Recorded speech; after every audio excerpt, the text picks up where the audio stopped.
Good morning guys. Ayan, simulan na natin ang pagluluto.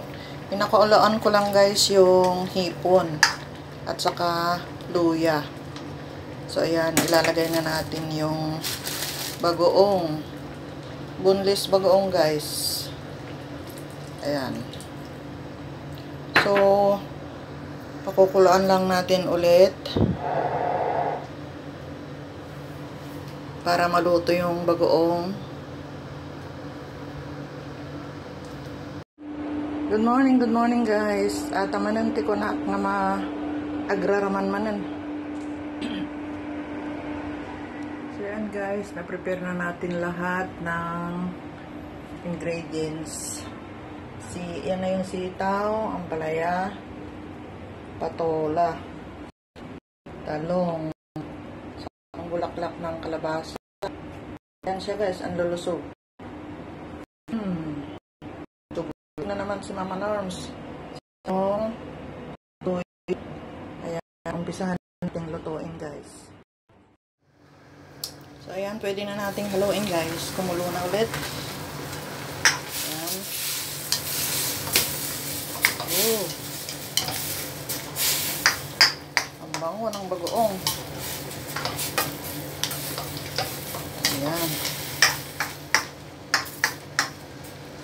Lagyan na rin natin yung talong. Ayan. Ganyan lang kasimple guys. So ayan, yung mga kaibigan kong Tagalog, pwede na rin kayong magluto ng dinengdeng para sa pamilya. Wag lang puro karne guys, maggulay din tayo. Ganyan lang ang ulam ng mga Ilocano, gulay-gulay. Tapos may kunting sahog, okay na yun. Masarap na. Buhay na ang mga Ilocano. So, ayan. Lapit ng maluto, guys. Ayan. Paibabaw na rin natin yung patola.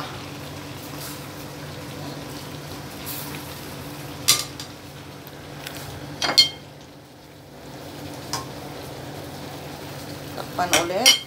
Tapos, last na yung bulaklak ng kalabasa na ihahalo. So, ayan.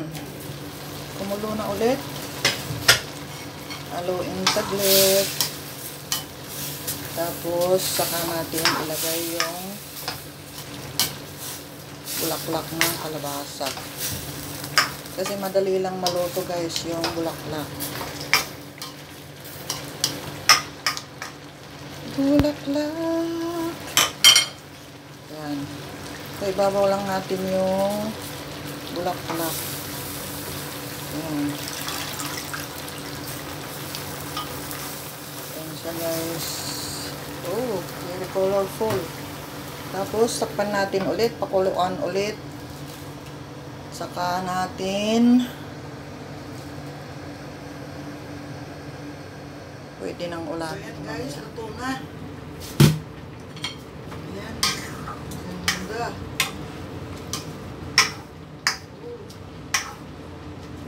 Sarapan. Sarapan. Kasi dami mga noms.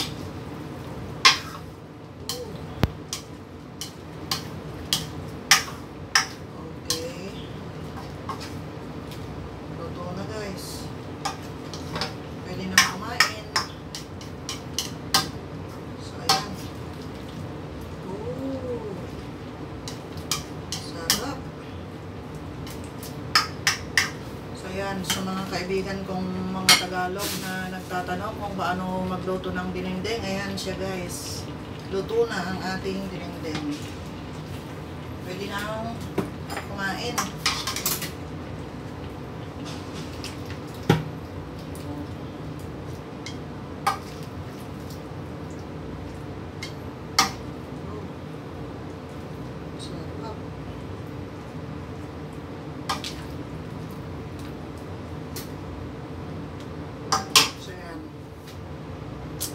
Luto na guys. Mainit-init pa. Umuusok. So ayan. Thank you so much guys for watching. Bye-bye.